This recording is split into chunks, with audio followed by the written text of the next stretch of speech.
New York Times advice seeker wonders if it's racist to call police on black man seen breaking into cars. I just pulled this up from the New York Times as well. When whites get a free pass. I didn't even think of the irony when I said that. I mean, I just pulled up literally New York Times on white privilege, and that's the first thing I read. And this black man who literally broke into a car didn't get the cops called on him and literally got a free pass. This is from the New York Times. Trans deaths, white privilege. No, I'll go through the whole list. Here it is. White privilege essay contest stirs up a Connecticut town.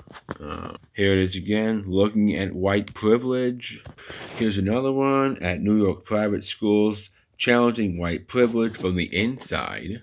What white privilege really means. So, as a New York Times subscriber, you're reading all of these things about white privilege. You have become so brainwashed, conditioned, and those are the only two words to describe it, brainwashed and conditioned, to believe that white privilege is such a big deal that you are willing to overlook an actual crime committed by a black man. Here's the actual event taking place. Recently, I witnessed a young black male cut across my yard, duck between my neighbor's two cars, and try the doors of both. What? Try this again. Recently, I witnessed a young black male cut across my yard, duck between my neighbor's two cars, and try the doors of both. Before breaking into the unlocked one, I opened my back door and yelled, "I see you getting into that car." Okay, she posted it to the Nextdoor app, advising people to check the locks on their cars and homes. So she actually did call the police. Here's what she said about that. A pang of guilt for calling the police. She was unable to stop thinking about it.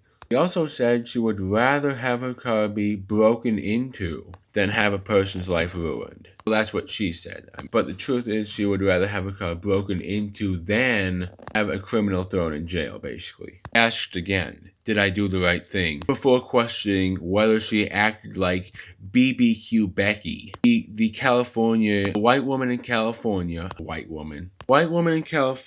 who called the police on a group of black people for having a barbecue. Obviously, these two situations are totally different. I mean, on one hand, you have a California woman who called the police on a group of black people having a barbecue, so you could possibly say that was racism. On the other hand, you have this black man who was obviously in the wrong. He was trying to break into someone's car, and it's just, you call the police, you did the right thing, and two obviously different situations. And another thing, you should not be seeking advice from the New York Times.